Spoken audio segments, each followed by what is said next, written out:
윤석열 대통령은 오늘 취임 1주년을 맞아 국무위원, 국민의힘 지도부와 함께 현충원을 참배하고 오찬을 함께했습니다. 다음 달 초 일부 부처의 개각 전망도 나오고 있습니다. 이딴 설화와 공천 녹취 유출 논란에 휩싸인 국민의힘 태영호 의원이 오늘 저녁 당 윤리위원회의 징계 결정을 앞두고 최고위원직에서 자진 사퇴했습니다. 더불어민주당이 거액 코인 보유 논란을 빚은 김남국 의원에게 가상자산 매각을 권유하고 자체 진상조사팀을 꾸리기로 했습니다. 간호법 제정에 반대하는 의사와 간호조무사 등 13개 보건의료단체가 내일 2차 부분 파업을 진행합니다. 치과 의사도 휴진에 참여해서 진료 차질이 우려됩니다. 국내 전세 사기 사건에선 처음으로 이른바 건축왕 남모 씨의 일당에게 범죄 단체 조직죄가 적용됐습니다. 국제교역의 최종 성적표인 경상수지가 석 달 만에 가까스로 흑자로 돌아섰습니다. 국내 기업이 해외 법인에서 받은 배당이 증가한 효과로 가장 큰 비중을 차지하는 상품 수지는 6개월 연속 적자입니다.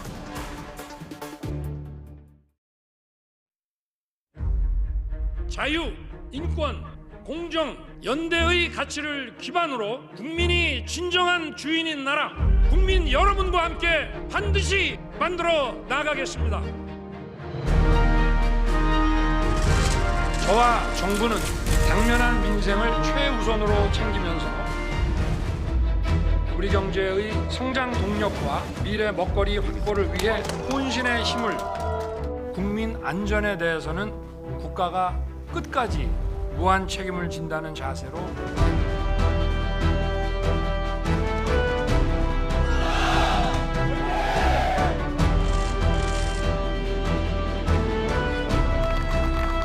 외교안보는 우리 국민의 민생과 직결됩니다.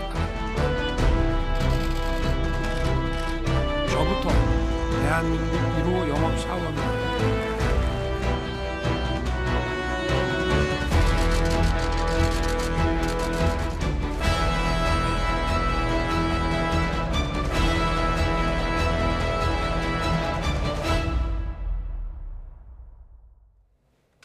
더 뉴스 이어가겠습니다. 윤석열 대통령이 취임 1년을 맞아 대통령실 참모들과 국무위원, 국민의힘 지도부 등과 함께 서울 국립현충원을 참배했습니다. 윤 대통령은 방명록에 위대한 국민과 함께 자유와 혁신의 나라, 세계 평화와 번영에 책임 있게 기여하는 나라를 만들겠다라고 적었습니다. 참배 이후 윤 대통령은 국무위원과 여당 지도부 등 참석자들과 용산 대통령실로 이동해서 오찬을 진행했습니다. 지난 1년 국정 운영의 소회를 밝히고 더욱 심기 일전에 3대 개혁 등 국정과제를 추진하는 데 매진하자고 당부한 것으로 전해졌습니다. 대통령실은 윤석열 대통령이 강조한 노동과 교육, 연금 개혁 등 이른바 3대 개혁이 지지부진하다는 평가에 여소야대 국회 환경을 원인으로 꼽았습니다. 대통령실 관계자는 브리핑에서 윤석열 정부에서 개혁 입법안으로 298건을 국회에 제출했지만 통과는 103건, 35%에 불과하다고 말했습니다. 야당과 협치가 부족하다는 지적에 대해서는 정무수석이 야당 원내대표에게 윤 대통령과의 대화를 제안했지만 공식적으로 거절한 것으로 안다고 밝혔습니다. 대통령실은 윤 대통령 지지율이 30% 박스권에 갇혀 있다는 질문에는 국민 의견은 처음이나 지금이나 소중하다면서 다시 대한민국, 새로운 국민의 나라를 위해서 하루하루 놓치지 않고 일하겠다고 강조했습니다. 윤석열 대통령이 내일 코로나19 중앙재난안전대책본부 회의를 주재하고 방역 완화 방안 발표와 함께 코로나19 비상사태 종식선언에 나설 것으로 보입니다. 내일 중대본 회의에서는 코로나19 위기경보 수준을 심각 단계에서 경계로 한 단계 내리고 확진자 7일 격리 의무를 권고로 전환하는 등의 일상회복 로드맵 시행 일정이 발표될 전망입니다. 방역 완화 조치의 시행 시점은 이달 말이 될 가능성이 큰 것으로 전해졌는데 이에 따라 이달 말부터 코로나19는 사실상 엔데믹 단계에 진입하게 됩니다. 오늘 0시 기준 코로나19 신규 환자는 23,521명으로 집계됐습니다. 일주일 전보다 3천여 명, 2주 전보다 7천여 명 많습니다. 지난 1월 28일 이후 102일 만에 가장 많은 수치인데요. 위중증 환자는 151명으로 80일 연속 100명대가 나오고 있습니다. 코로나로 하루 새 숨진 사람은 23명으로 지난 2월 17일 이후 82일 만에 가장 많습니다. 누적 사망자는 34,571명입니다. 간호법 제정에 반대하는 의사와 간호조무사 등 13개 보건의료단체가 내일 2차 부분 파업을 진행합니다. 1차 파업처럼 큰 혼란은 없을 것으로 보이지만 이번엔 치과 의사도 휴진에 참여해 진료 차질이 좀 더 늘어날 전망입니다. 김평정 기자의 보도입니다. 의사협회와 간호조무사협회 등 13개 보건의료단체가 2차 부분 파업에 들어갑니다. 지난 3일 1차 부분 파업된 간호조무사를 중심으로 진행됐는데 이번엔 응급구조사와 방사선사 등 다른 직역들도 연가 투쟁에 참여할 예정입니다. 여기에 치과의사협회도 동참을 결정해 휴진하는 치과가 나올 것으로 보입니다. 의사협회 역시 2차 부분 파업에 참여해달라고 회원들에게 공문을 보내 단축 진료하는 동네 의원이 1차 때보다 좀 더 늘 것으로 전망됩니다. 진료 차질이 예상되는 만큼 문 여는 의원을 미리 알아놓거나 하루 먼저 다녀오는 것이 좋을 것으로 보입니다. 간호법 제정을 촉구하는 간호협회도 장외 투쟁에 나섰습니다. 대통령에게 간호법을 공포해달라고 요구하며 김영경 간호협회장 등 임원 5명이 무기한 단식에 돌입했습니다. 정부와 여당은 공공연하게 대통령의 거부권 행사를 건의하겠다고 하면서 그간의 간호법 논의와 입법 과정을 모두 물거품으로 돌리는 주장을 하고 있습니다. 간호법을 공포하거나 제의 요구하는 시한은 오는 19일까지입니다. 의사협회 등 13개 보건의료단체는 거부권이 행사되지 않으면 오는 17일 총파업을 하겠다고 예고했습니다. 이 같은 저항에도 불구하고 우리의 요구가 받아들이지 않는다면 오는 5월 17일 400만 연대 총파업 등 수위 높은 투쟁을 불사할 예정임을 밝힙니다. 간호법이 공포되지 않으면 간호협회도 구체적 방식을 밝히진 않았지만 단체 행동 가능성을 시사한 상태입니다. 간호법 찬반을 두고 양측의 강대강 대치가 이어지면서 어느 쪽으로 결론이 나든 결국 환자들이 피해를 볼 것이란 우려가 커지고 있습니다.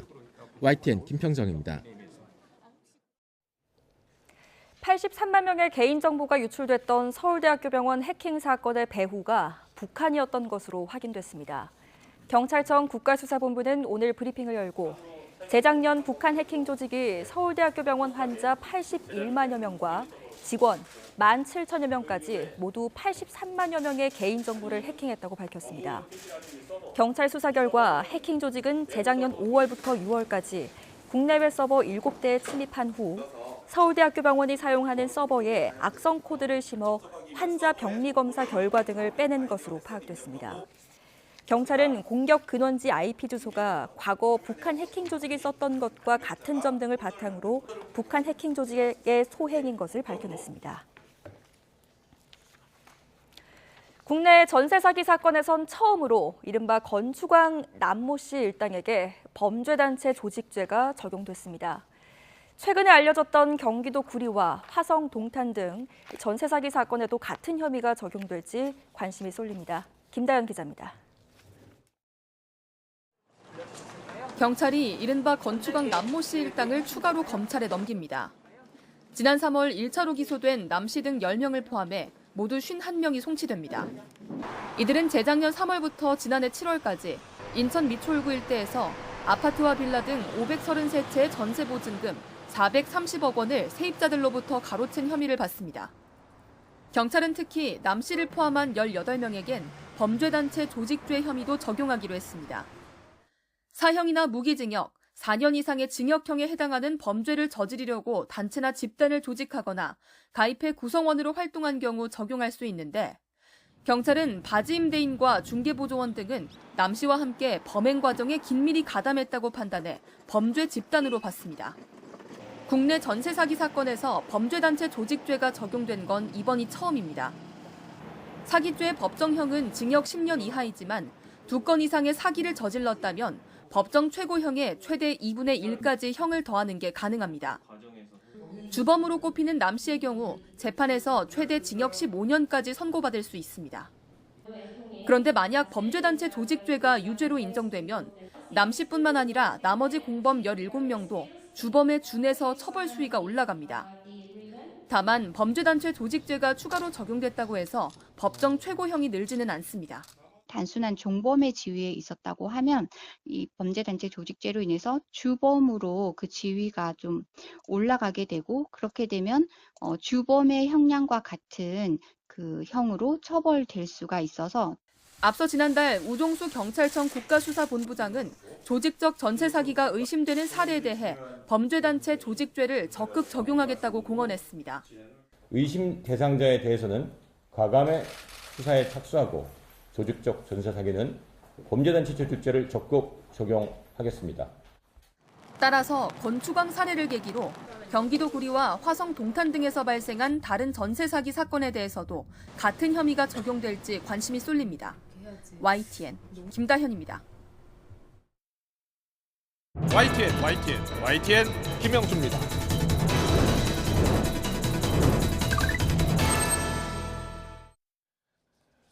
태영호 국민의힘 최고위원이 당 윤리위원회 징계 심사를 앞두고 최고위원직에서 물러났습니다. 태 최고위원은 당과 윤석열 정부에 누를 끼쳤다면서 모든 논란의 책임은 자신에게 있다라고 말했는데요.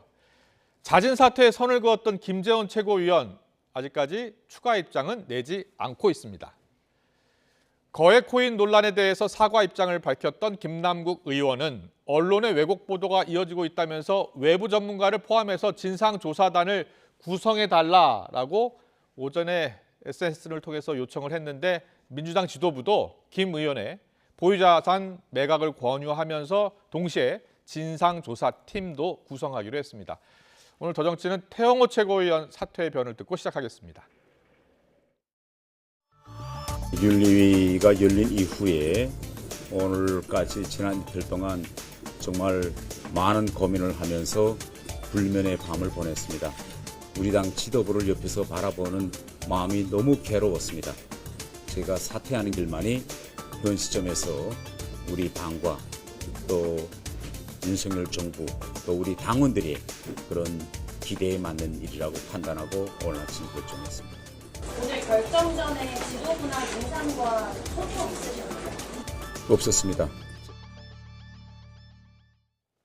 오늘의 전국 현안 두 명의 국회의원과 함께 짚어보겠습니다. 전주의 국민의힘 의원 박성준 더불어민주당 의원 나와 계십니다. 어서 오십시오. 네, 안녕하세요. 안녕하세요. 반갑습니다. 네, 반갑습니다. 네, 태영호 최고위원 인터뷰 들으셨는데요. 오늘 오전에 긴급 기자회견 열어서 사퇴를 발표했고 끝나고 나서 기자들의 질문에 저렇게 답을 했습니다. 먼저 전주 의원님은 윤리위원이시기도 하시죠? 네. 예. 태영호 최고위원은 기자회견 할 거라고 예상하셨나요? 어제 오후부터 뭐 보도들이 뭐 나왔습니다만 기류 변화를 좀 감지하셨나 그런데 보죠? 뭐 예. 제가 개인적으로 파악하고 있는 바는 좀 없었습니다. 네, 네. 그런데 또 오늘 전격적으로 또 사퇴의 변을 네. 지금 오늘 발표를 좀 해서 예. 좀 오늘 이제 오후 6시에 징계 윤리위원회에서 징계 수위를 좀 결정을 하게 될 텐데요. 네. 윤리위원의 일원으로서 그래도 좀 책임지는 자세를 좀 보인 것은 평가할 만하다. 그렇게 생각합니다. 그렇군요. 잦은 사퇴 여부가 징계 수위하고도 연관이 돼 있다 이렇게 말씀하시는 것 같아요. 저희가 당연히 이제 당원들이나 또 많은 의원들도 네. 좀 사퇴로서 책임지는 자세를 보이면 좋겠다. 사실 이제 그런 이야기들이 그런 있었죠. 취지의 이야기를 하는 네. 분들이 많더라고요. 당내에서. 예. 네, 저희가 뭐 월요일에 그런 이야기를 뭐 태영호 의원에게 한 건 아니지만 네. 뭐 그래도 여러 가지 점에서 네. 좀 당이 굉장히 어려운 상황에서 좀 책임진 자세를 보여주면 좋겠다. 사실 뭐 그런 것은 여러분들이 그렇게 생각을 하고 그러면요, 있었을 것입니다. 지금 김재원 최고위원도 오늘 출석하잖아요. 김재원 오늘은 출석은 안 하고요. 아 그래요? 네, 두 분은 오늘 출석 없이. 소명은 지난번에 했으니까. 지난 월요일에서 소명 절차는 거의 마무리가 됐기 그렇군요. 때문에 예. 출석하진 않습니다. 그렇군요. 근데 김재원 최고위원은 사퇴할 생각이 없는 것 같아요. 아직까지는. 또 사퇴 여부야 이제 그분들의 자유 의지이기 때문에 네. 저희는 또 그런 것을 전반적으로 뭐 종합적으로 판단을 해서 네. 징계 수위를 뭐 결정하려고 징계 합니다. 수위는 어떻게 나올 것 같습니까? 물론 저기 1년이 당원권 정지 1년 이야기가 나왔었거든요. 네. 근데 당원권 정지 1년이 되면 내년 총선에 출마할 수 없잖아요. 네. 지금 이 상황 자체가 굉장히 무겁죠. 예. 왜냐하면은 이제 3월 9일에 이제 김기현 지도부가 네. 출범을 한 이후에 잇따른 실언으로서 당 지지율뿐만 아니라 사실 예. 당 지도부의 위신이 굉장히 추락을 했습니다. 아. 그래서 이러한 상황을 촉발했다는 네. 점에서 이 두 분의 책임이 가볍진 않습니다. 예. 그래서 이제 그런 면에서 좀 오늘 징계를 좀 마무리하고 네. 또 오늘 또 윤석열 대통령 취임 1주년을 맞는 날 아니겠습니까? 그래서 좀 심기일전하는 그런 계기가 좀 됐으면 좋겠다. 예, 그렇게 생각하고 있습니다. 알겠습니다. 자, 박성준 의원, 야당 의원 입장에서 이제 바라보고 계실 텐데요. 태영호 최고위원 오늘 사퇴 기자회견 했잖아요. 네네. 어떻게 보고 계세요? 그러니까 정당은 어떤 일이 있었을 때 이제 정치적 해법을 찾게 되는 거고요. 네. 그 해법 중에 하나가 뭐냐면 퇴로를 어떻게 여느냐죠. 그래서 이제 윤리 결정 전에 이미 아마 저는 뭐 지도부와 기자가 물어보더군요. 네, 결정했냐 했는데 예. 뭐 사전 교감이 있었겠죠. 그래서 네. 자진 사퇴하는 것으로 아마 퇴로를 열었을 것 같고 예. 근데 이 문제의 발단함은 근본적으로 바라볼 필요가 있을 것 같아요. 네. 그러니까 국민의힘의 지도부 최고위원 아닙니까? 또 경선을 통해서 이제 당선된 분이고 그런데 태영호 최고위원의 일련의 발언 과정을 보면 대한민국 역사를 부정하는 발언을 했단 말이에요. 그리고 또 하나 뭐냐면 야당을 JMS를 빗대어서 저급한 언어를 쓰는 여당의 최고위원의 말. 그리고 저 하나 가장 결정적인 건 뭐냐면 이진복 수석과의 통화 내용이 공개가 되면서 대통령실 공천 개입했다는 의혹이 되는 그런 녹취록까지 공개가 되지 않았습니까? 이건 뭐냐면 결정적으로 태영호 최고위원이 여당의 최고위원을 할 수 없다라고 하는 것을 이미 스스로 자인한 거예요. 그러다 보니까 지도부가 이건 어떻게 결정해야 되느냐. 윤리위에 결정하기 이전에 이미 퇴로를 열어서 자진 사퇴로 문을 연 거고 김재원 최고위원도 마찬가지란 말이에요. 지금 중도 지형이라든가 정치 지형이 있어서의 우파만이 아니라 국민을 통합해야 되는 거 아니겠습니까? 근데 수석 최고위원이 발언을 내용을 보면 전광훈 목사가 우파 통일했다라는 건 뭐냐면 스스로 집을 완전히 붕괴시키는 쪽으로 갔단 말이에요. 그러면 김재원 최고위원에 대한 징계 수위도 어느 정도 결정이 됐을 텐데 민주당에서는 태영호 의원이나 김재원 최고위원의 그 발언이 나왔을 때 최고위원직 사퇴해라 이렇게 뭐 요구했었죠. 그렇게 얘기를 했죠. 그건 뭐냐면 제가 얘기 드리는 게 야당에서만이 아니라 이거는 집권당 내부에서도 심각하게 생각한 거예요. 그러니까 정치인이라는 것은 뭐냐면 국민의 눈높이에서 바라보는 문제인데 태영호 최고위원이라든가 김재원 최고위원도 얼마나 방송을 많이 했습니까? 그러면 그 공보감경이라든가 방송이라든가 이런 언어가 주는 함축적 의미에 대해서 잘 알 텐데 그거는 이미 자기의 생각과 사고를 가지고 얘기를 했단 말이에요. 그것이 국민의힘에 부담을 주니까 윤리까지 가게 된 것이죠. 국민의힘이 어떤 당입니까? 모든 문제 이제 부정하고 그냥 덮으려고 하는 정당인데 이게 도저히 안 되니까 이거는 짚고 넘어가고 해결해야 된다. 해법을 찾아야 된다. 이렇게까지 오게 된 것이죠. 알겠습니다. 이와 관련해서 홍준표 대구시장이요. 자당을 향해서 당을 위한 헌신이라는 게 없다 라면서 쓴소리를 했는데요. 오늘 라디오 인터뷰를 했습니다. 듣고 오겠습니다. 사퇴를 하면 안 됩니다. 무슨 해악을 끼친다고 하면 자진 사퇴를 해버려요. 자진 사퇴하고 나중에 이제 다시 복당하는 절차를 봤는데 우리당은 죽어도 안 나가요. 치발로. 그게 좋은 겁니까 나쁜 겁니까? 나쁜 거죠. 나쁜 거군요. 헷갈려서. 그게 당을 위한 헌신이라는 게 없어요. 지역심만 살아있고. 알겠습니다. 우리당은 그런 거 없어요. 그러고 난 뒤에 정상으로 돌아오면 다시 복당하면 되죠. 여기까지. 민영배처럼. 네. 홍준표 시장이 민주당 민영배 의원을 거론을 했어요. 민영배 의원 아시다시피 이제 탈당을 1년간 했고 복당을 했죠. 근데 홍준표 시장이 지적하는 게 왜 국민의힘 의원들은 당을 위해 헌신하는 모습이 없느냐 이런 비판을 했잖아요. 어떻게 들으셨어요? 저는 이제 그 전에 아까 박성준 의원님 좀 말씀하신 것 중에 몇 가지 좀 반박을 하겠습니다. 먼저 사전 교감 그건 굉장히 위험한 발언이십니다. 그것은 그런 전투의 해석이 가능하다. 이렇게 가능하다. 여러 사람을 방송에서 말씀하실 건 아니다. 일단 그런 말씀을 드리고요. 그리고 퇴로를 열어줬다. 이거는 저희가 월요일에 징계 윤리위를 하면서 추가적으로 서명을 받을 게 있어서 자연스럽게 이게 수요일로 연기가 된 것이지 우리가 무슨 뭐 퇴로의 기회를 만들어주기 위해서 한 건 아닙니다. 자연스럽게 월요일 그 회의에서 수요일로 또 회의가 또 한 번 더 열리면서 이제 그렇게 하면서 됐다는 것이고요. 누구나 할 수 있는 거니까요. 그러니까 이제 또 그 공천 관련한 것은 월요일 그 윤리위원회 이 과정에서도 태영호 의원이 그것은 본인의 거짓말이라고 분명히 얘기를 했습니다. 그래서 가짜 뉴스에 지금 민주당이 자꾸만 공천운운하는 것은 명백히 가짜 뉴스이기 때문에 이런 가짜 뉴스는 정말 태영호 멈춰주시라. 전 이런 의원님, 태영호 말씀을 의원 얘기하는 드리겠습니다. 게 그래서 그게 거짓말입니다. 태영호 의원이 스스로 이렇게 하지도 않은 예. 이준석 수석 하지도 않은 말을 지어냈죠. 그래서 거짓말을 한 것이 명백했고 거기에 대해서 굉장히 그날 네. 월요일에 윤리위원들의 사실 상당히 그런 그 강한 질문이 있었습니다. 그래서 최고위원이 거짓말을 했고 그 그렇죠. 거짓말에 대해서는 대해서 당연- 책임을 묻는 지금 책임을 묻는 것이 아니라 그 부분에 대해서 예. 윤리위원들이 그 부분에 대해서는 당연히 지적을 할 수밖에 없는 상황이었습니다. 예, 그래서 예. 그런 것이 가짜 뉴스라는 거, 본인이 그 지어낸 것이라는 것, 본인이 공천 운운한 것이 거짓말이라는 것을 네. 그날 월요일에 그 윤리위원회에서 그렇다면 잠깐만, 인정을 전 의원님, 제가 그래서 문제 제기를 그런 한번 할게요. 상황에서 예. 잠깐 제 일단 예, 얘기 예, 들어보시고 듣고 제가 문제 그런 제기 한번 상황에서 민주당은 자꾸만 이게 이제 그런 말을 한 사실이 없다, 허위라고 얘기를 함에도 불구하고 예. 민주당은 지금 안타까운 게 계속 지금 이게 아니지 않냐, 사실 그 말이 사실인 걸 전제로 계속 지금 가짜 뉴스를 양산해내고 있거든요. 이것이야말로 정말 지나친 정치적인 공세다. 제가 네, 아니, 네. 그런 말씀을 드리는 전 의원님께서 것이죠. 얘기하셨으니까 자, 거기에 대한 아마 답변 좀 간단하게만 해주시고요. 얘기를 예. 할게요. 그러면 그렇게 태영호 의원이 윤리위에 와서 자기가 거짓말이라고 얘기를 했다. 그것도 대통령실의 공천과 관련된 얘기를 거짓말했다. 이게 자진사퇴, 최고위원 자진사퇴 사안입니까?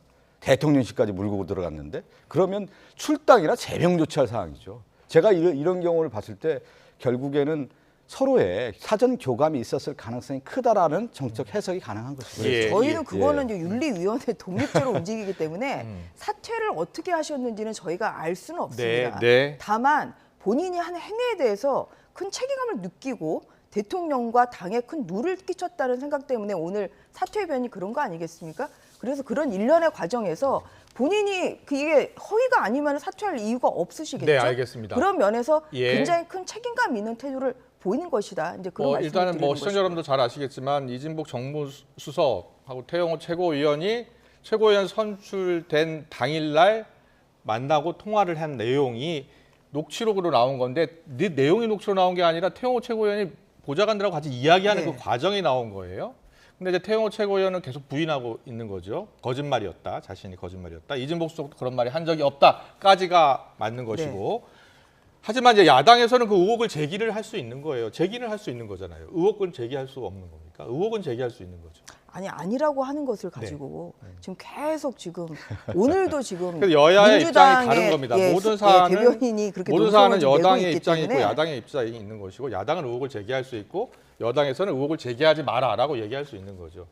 아니 그래도 이게 예. 아닌 것으로 판명이 됐습니다.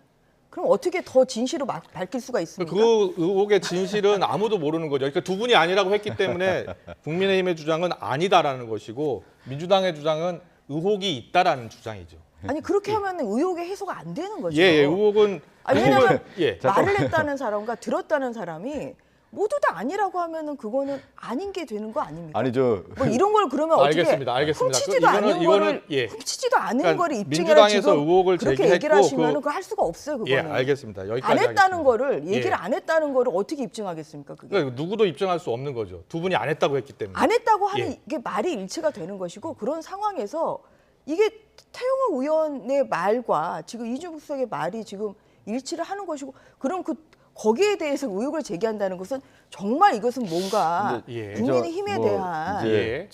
공정성이나 투명성에 대해서 저는 이것은 알겠습니다. 굉장히 지나친 예. 공정성을 여야 생각하기 입장이 때문에 아니면 뭐 그런 하지 마요. 말씀을 드리는 것입니다. 아닙니다. 알겠습니다. 자, 이 여야 입장이 워낙 갈렸고 이 입장이 지금까지 계속 이어지고 있는 겁니다. 야당에서는 그런 의혹을 제기하는 것이고 여당에서는 가짜 뉴스다라고 계속 이야기하고 있는 것이고요.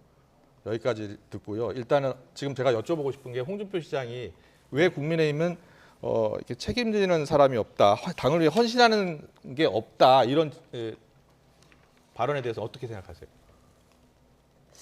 그래서 저는 홍준표 시장님이 뭐 또 당을 위해서 쓴소리를 하신 면이 있습니다만 예. 한편으로는 또 너무 지금 이게 당이 시끄러운 상황에서 예. 더 좀 이런 말씀을 하시는 게 과연 저는 좀 당의 어떤 선배나 또 고문을 지내셨던 분으로서 이게 적절한지 사실 이제 그런 부분은 좀 좀 그 부분에 대해서 좀 생각이 홍준표 다릅니다. 시장의 발언은 적절하지 않다 이렇게 보시는 거군요. 아 그러니까 그 동안에 예. 국민의힘은 책임지는 사람이 없다 지금 그런 말씀을 하시는 거잖아요. 예. 근데 홍준표 시장도 예전에 이제 당의 대표를 하셨던 분이고 예. 당을 또 이끄셨던 분이고, 네. 근데 그런 그 지위에 있었던 분이 이런 말씀을 좀 하시는 거는 좀 예. 앞뒤가 맞지 않다 저는 그렇게 생각합니다. 예. 저도 한 말씀 할까요? 말씀하세요. 예. 저는 그대로 홍준표 시장에게 돌려드리고 싶어요. 네. 홍준표 시장이 과연 그러면 국민의힘에서 헌신하고 희생을 했느냐 한번 자문해 보시기 바라겠습니다. 홍준표 시장의 그동안의 정치 역정을 보면 네. 자기 욕심을 채우는 과정에 있었던 것이죠. 그렇게 볼 수가 있을 것 같고, 오늘 제가 이재명 민주당 당대표 홍준표 시장이 만나서 네. 그런 얘기를 했더군요. 홍준표 시장이 대통령실의 정치를 잘 모르는 사람들이 있다 이렇게 얘기했는데, 이 얘기는 예. 뭐냐면 대통령뿐만 아니라 대통령이 한국 정치를 지금 흐리고 있다. 대통령실이. 그 얘기 아니겠습니까? 홍준표 시장이. 그것은 상당히 일가라는 모습이 있는 것이죠. 저는 이제 한국 정치에 있어서 대통령 취임이 지금 1주년 된 시점에서 홍준표 시장이 여러 가지 의미를 담았다고 봅니다. 저 헌신하는 내용. 그러니까 국민의힘이라고 하는 정당의 보수 정당이 그동안의 희생과 헌신하지 않았던 모습에 대한 자성 어린 목소리와 더불어서 네. 이렇게 1년 된 취임 시점에서 한국 정치가 이렇게 퇴행적 정치로 가고 있는 것은 결국 대통령실이 정치를 잘 못하고 있다는 부분에 대해서 홍준표 전 시장이 보수당의 전 대표로서 한 말씀 한 것이다. 그걸 제가 볼 때는 뼈아프게 대통령실뿐만 아니라 국민의힘도 받아들여야 된다 이런 말씀드립니다. 네, 홍준표 대구시장의 발언 평가까지 들었고요. 오늘 윤석열 대통령 취임 1년을 맞았습니다. 취임 1년 오늘 이제 기자회견은 열지 않았고 국무위원 국민의힘 지도부와 오늘 오찬을 함께 했잖아요. 네. 여기에 최고위원은 빠졌죠. 원래 그 지도부뿐만 아니라 또 내각 그 장관들도 같이 하는 자료고, 그래서 예. 이게 최고위원들이 사실 뭐 안 갔다는 것이 네. 그렇게 이상하게 보이지는 않습니다. 예.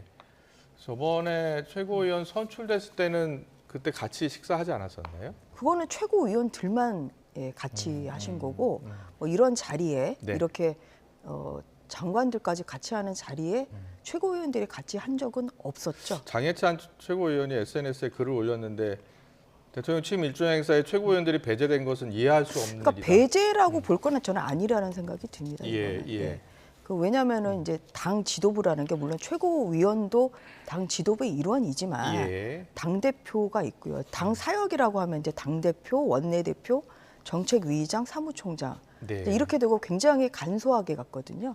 예, 그래서 이제 그런 면에서 뭐 최고위원들로서는 좀 아쉬움이 있겠지만 그렇다고 네. 해서 뭐 오늘 뭐 여러 가지 뭐 당의 상황을 고려해서 배제를 했다.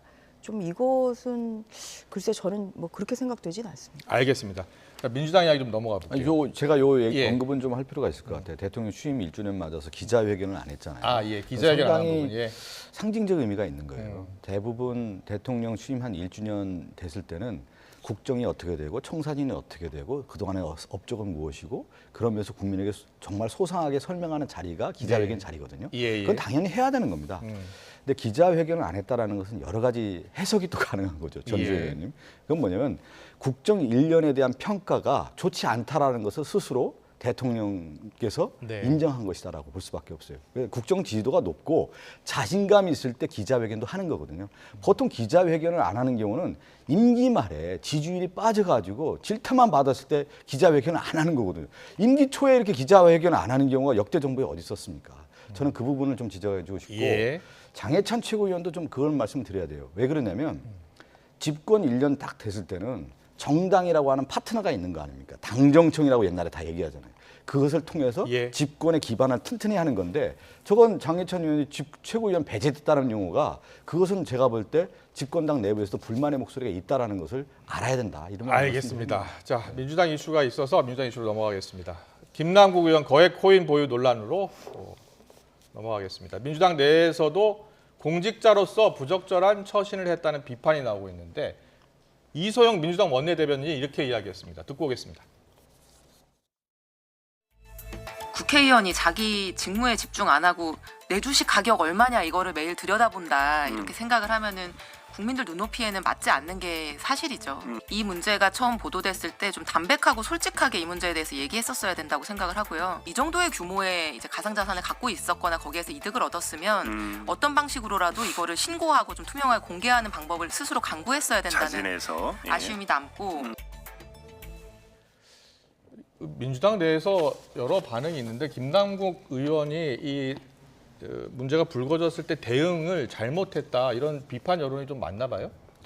이제 그런 목소리가 있는 거죠. 예. 이제 처음에 이게 이제 그 대통령도 그렇고 정치인도 그렇고 모든 이제 국민을 바라보고 하는 이제 정치 행위를 하는 자들은 위기가 올 때 그 위기 관리를 어떻게 하느냐예요. 그러면 가장 중요한 핵심적인 본질의 사안으로 들어가야 되는 것이 그러면 그 코인에 대한 자금의 용도, 출처, 목적, 그 다음에 흐름 이거를 먼저 팩트를 정리해야만 실질적으로 그 부분이 해소가 되는 건데 제가 볼 때는 김남국의 그 부분보다는 다른 쪽의 어떤 언급을 하면서 이 문제가 이제 좀 더 정치적 확산이 좀 됐던 것 같고요. 김남국 의원이 지금 그 위믹스를 언제 샀고 언제 팔았는지를 아직 밝히지 않고 있는 거죠? 그거는 이제 월요일 날 실질적으로 좀 그 소소하게 저는 밝혔다고 봅니다. 소소하게 밝혔다고요? 그 월요일 날 입장문을 통해서 자기의 그 예를 들어 LG 디스플레이인가요? 그 주식을 그 팔고 나서 그 시점에 이 위믹스인가요? 그 코인을 사게 됐고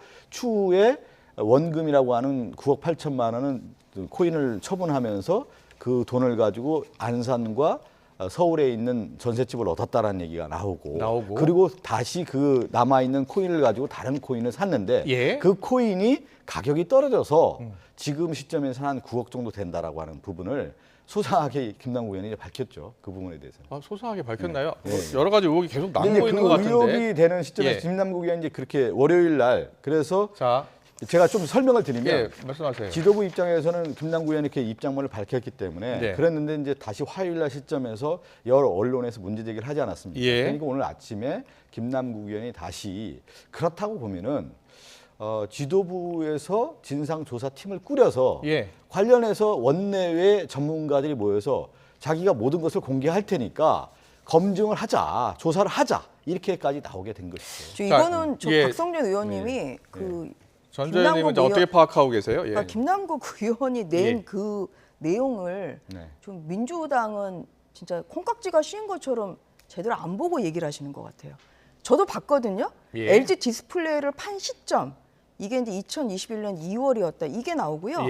거기서 그 위믹스를 샀다는 시점을 안 밝혀요. 안 밝히고 있기 때문에 그랬기 때문에 이게 굉장히 선택적으로 좀 자료 공개를 하고 있고 선택적으로 밝히고 있다 이제 이런 말씀을 드리고요. 또 보면은 김남국 의원이 지금 여러 가지 거짓말을 하고 있는데 제가 한번 또 모아왔습니다.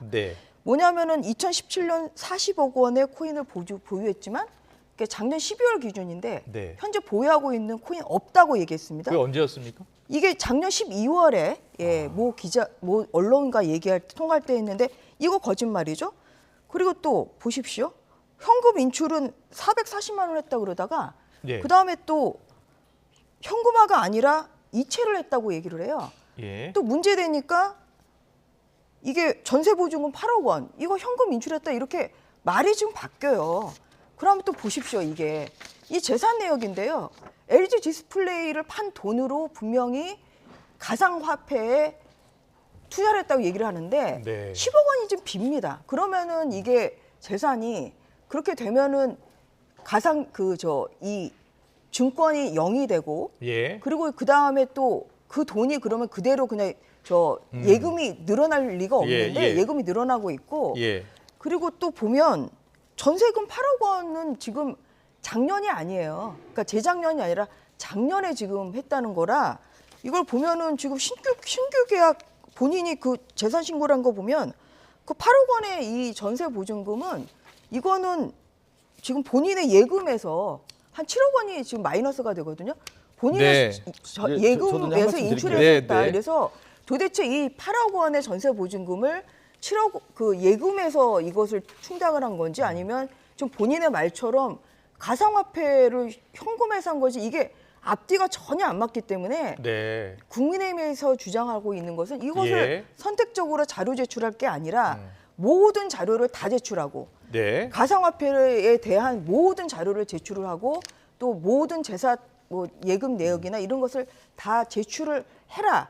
그래야 이게 공정하고 그리고 투명성 있는 네네. 검증이 되지 지금 않겠습니까? 이제 근데 지금 그게 한 말씀만 좀 드리고요. 될 것 같습니까? 지금 이제 예를 들어서 전주혜 의원님이 이제 여당에서 이제 국민의힘에서 문제 제기하는 것, 또 언론에서 이제 의혹 제기를 하고 있지 않습니까? 그래서 그렇다고 하면은 이제 김남국 의원도 진상조사를 받겠다라는 얘기 아니겠습니까? 꾸려달라고 해서 오늘 김병기 수석 사무부총장을 팀장으로 해서 진상조사 팀이 이제 꾸려지는 거죠. 그렇죠. 그래서 원내 전문가들. 뿌린다고. 근데 지금 우리가 얘기한 것처럼 저도 사실은 코인이 이게 어떻게 되는 것인지 무슨 지갑도 나오고 뭐도 나오고 뭐 용어들도 다양하고 그래서 뭐 전주혜 의원님이 그게 설명하지만 사실 이제 코인과 관련된 개념 자체를 전문가가 아닌 경우는 잘 몰라요. 그래서 그렇다고 하면은 김남국 의원도 자료를 제출을 했지만 좀 더 그러면 전문가 입장에서의 자료 공개와 더불어서 조사를 하자라고 하는 것이 민주당의 입장이고요. 근데 그게 워낙 간단한 입장이거든요. 그렇게 해서 전문가가 이제 소명할 수 있게끔 하는 그런 위믹스 자료를 80만 개가 있었는지 없었는지 그런 부분들 다 언제 이제 샀는지 그리고 언제 팔았는지 얼마에 팔았는지 정도는 얘기를 해줘야지. 아니 이제 김남국 의원이 풀리는데 이제 그걸 그런 얘기하지 소명을 않고 했는데 있으니까. 더 이제 얘기가 나오니까 그렇다고 하면은 진상조사팀에서 이걸 다 소명을 하는 게 맞다라고 하는 것이 지금 이제 다 나온 거고요. 또 하나는 그렇게 이제 신속하게 이제 정리를 하는 거고, 저는 차제에 지금 김남국 의원 재산 공개까지 지금 전주혜 의원 얘기했는데 우리의 이제 입법이라고 하는 것이 실질적으로 현실을 제도가 못 따라가는 경우가 많아요. 그러면 이제 코인 자산이 재산 공개 등록에 그 법적인 의무 조항이 없다 보니까 이런 일이 좀 있지 않았습니까? 그러면 여기에 이렇게 얘기되는 것이죠. 그러면 김남국 의원뿐만 아니라 국회의원 300명에 대해서 코인 전수조사를 하자. 그리고 재산 등록을 하는 게 마땅하고 또 하나는 입법 과정을 통해서 제도적 기반을 통해서 지금 코인의 재산 등록을 하는 것이 맞다. 좀 더 앞으로 진척으로 나가자는 그거는 거죠. 이제 그 전에 이 김남국 의원 건은 정확히 해명이 돼야 되고요. 이게 80만 개가 아니라 130만 개다. 60억이 아니라 약 87억 원이다. 지금 이렇게 나오고 있어요. 그래서 민주당이 지금 조사한다는 건 눈 가리고 아웅식이고, 이게 가상화폐를 몰라도 이거는 충분히 해명이 가능합니다. 이게 왜 재산이 본인이 LG 디스플레이를 판매한 돈으로 이걸 샀다고, 그 가상화폐를 샀다고 얘기를 하는데 왜 그러면 그 늘어난 예금 10억은 도대체 뭔지, 이거는 가상화폐를 몰라도 충분히 이거는 해명이 가능한 것이고요. 그리고 작년에 그러면은 가상화폐를 인출을 해가지고 8억 원의 전세 보증을 마련했다고 하는데, 지금 여기에 나오는 이 재산 거래 내역서에 따르면 7억 원을 지금 충당했다. 본인의 예금에서 7억 원을 전세 보증금으로 충당했다. 이게 나와요. 그래서 이거는 가상화폐에 대한 지식이 없다고 하더라도 이 재산의 증식 과정이나 어떠한 돈이 어떻게 충당이 된 것인지 이거를 김남국 의원이 정확하게 이거는 모든 자료를 다 공개해서 밝히면 되는 겁니다. 뭐 간단하게 말씀드리면 지금 이제 뭐 전주혜 의원님이 이제 여당 입장에서 국민의힘에서 한 것처럼 이 부분에 대해서 당이 그러면 수사하게 안 밝힐 수가 있겠습니까? 알겠습니다. 그래서 조사팀을 만드는 거죠. 당 차원의 조사. 그리고 저 하나 얘기한 것처럼 국회의원 전수조사하고 이 코인과 관련된 대통령실뿐만 아니라 고위공직자 다 공개해야 되는 겁니다. 전수조사 전에 일단 김남국 의원 그래서 이거 더 나가야 되는 거예요. 정확히 밝히십시오. 자, 알겠습니다. 그게 물타기밖에 더 오늘 되겠습니까? 시간이 여기까지입니다. 두 분 말씀 여기까지 듣겠습니다. 지금까지 전주의 국민의힘 의원 박선준 더불어민주당 의원과 함께 정치권 이슈 짚어봤습니다. 잘 들었습니다. 고맙습니다. 수고하셨습니다.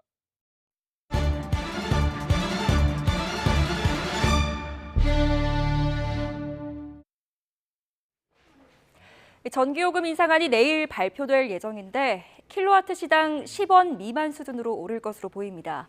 정부와 국민의힘은 내일 오전 전기요금 인상을 공식화하는 당정 협의를 개최할 예정입니다. 인상폭은 물가 상승 압력과 국민 경제에 끼치는 영향 등을 고려해서 지난해 12월 단행된 1분기 요금 인상 금액보다 낮은 킬로와트 시당 10원 미만이 될 거란 관측이 나옵니다. 앞서 정부는 국민 여론 등을 고려해서 2분기 전기요금 결정을 한 달 넘게 미뤄왔습니다. 국제교역의 최종 성적표죠. 경상수지가 석 달 만에 간신히 흑자로 돌아섰습니다. 하지만 분기로 따져보면 11년 만에 적자를 기록한 데다가 수출 부진이 계속돼서 기존 흑자 전망치 수정이 불가피해 보입니다. 이형원 기자입니다. 지난 3월 경상수지는 2억 7천만 달러 흑자로 집계됐습니다. 1, 2월 두 달 연속 적자에서 석 달 만에 흑자로 돌아선 겁니다. 흑자 전환에도 세부 지표는 암울합니다. 우선 흑자 규모 자체가 1년 전보다 65억 달러나 줄었습니다. 세계 경기 둔화로 반도체와 철강 등 수출이 쪼그라든 영향이 컸습니다. 이런 수출 부진 탓에 경상수지에서 가장 큰 비중을 차지하는 상품 수지가 11억 3천만 달러 적자를 기록한 겁니다. 지난해 10월 이후 반년째 적자 행진입니다. 여기에 수출 화물 운임 하락과 해외여행 증가로 서비스 수지마저 11개월째 적자를 이어갔습니다. 이런 상황에서 경상수지 버팀목이 된 건 본원 소득 수지였습니다. 국내 기업이 해외 법인에서 받은 배당 소득이 늘면서 36억 달러 넘게 흑자를 낸 겁니다. 국내 기업 해외 현지 법인으로부터의 배당 수입에 대한 법인세 혜택 제도가 올해 초 시행되면서 올해 들어 본원 소득 수지가 배당 소득 수지를 중심으로 큰 폭의 흑자를 지속하고 있습니다.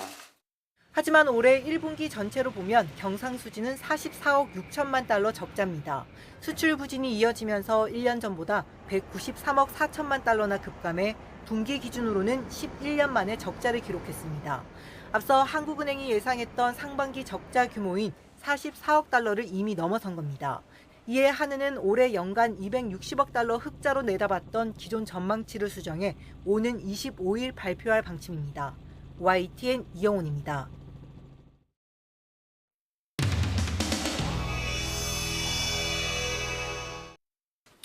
불과 얼마 전까지만 해도 상상할 수 없었던 일들이 지금 한일 간에 이루어지고 있습니다.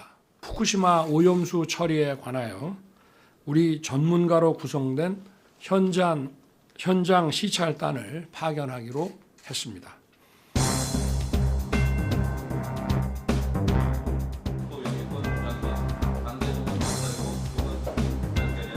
네, 먼저 장호진 외교부 차관님. 네. 네, 먼저 외교부 1차관으로 임명되신 거 축하드립니다. 감사합니다. 이번에 성과라고 얘기한 것 중에 하나가 후쿠시마 원전에 대한 시찰단 파견 성과라고 얘기를 했죠. 발표했죠. 네. 근데 왜 검증단이 아니고 시찰단입니까?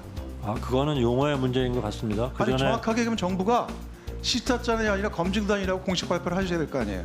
지난번에 대만에서 보낸 것도 관찰단입니다. 한번 쭉 1박 2일로 둘러보고 그 다음에 일본의 자료 제공하고 설명 듣고 결국 구색 맞추기용으로 들러리 서겠다는 거 아닙니까? 지금 아직 시찰단이 가지도 않았는데 그렇게 예단할 필요는 없다고 자, 시찰단 생각하고요. 구성 준비하고 있어요? 그 데뷔하는 날인데 상당히 아주 좋은 훈련 기회라고 생각합니다. 이번 한미 정상회담만 보더라도 한국을 향한 미국의 호감도 역대 최고라고 해도 과언이 아니다. 전 이렇게 보고 있어요. 동의하십니까?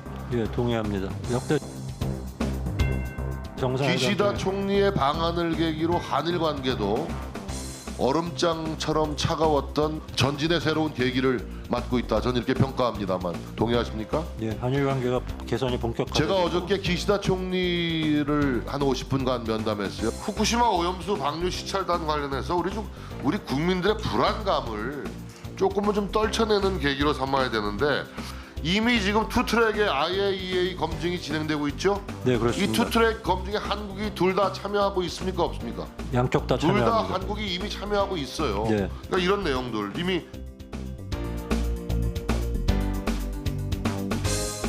후쿠시마 오염수 문제인데요. 이거 방류를 언제쯤 하려고 한답니까? 일본 측 반응은? 목표는? 7월이죠. 여름 정도, 봄과 올해 여름 사이 올해 여름 정도. 정도요? 급박하네요. 제가 과기정통일을 했습니다. 이 원전 문제 오래 다뤘거든요. 네. 1박 2일, 2박 3일 가서 시찰해가지고 이 문제를 국민들에게 해명할 수 있다고 생각하세요? 그거는 그 전문가들이 최대한 가능하대요? 일단은 전문가들이 최대한 노력해서 필요한 조치를 또 취해야 돼요. 이원 의원님은 과기정통위원장도 하셨어요. 예, 알겠습니다. 네.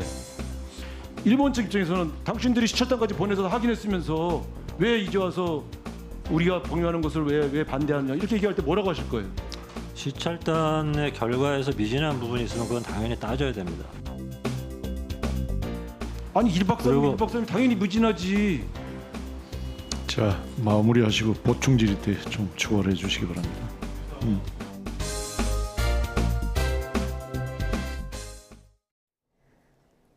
오늘 봄치고는 다소 강한 햇빛이 내리쬐고 있습니다. 조금 전 경기 중부와 전남 순천에는 오존주의보도 발령됐는데요.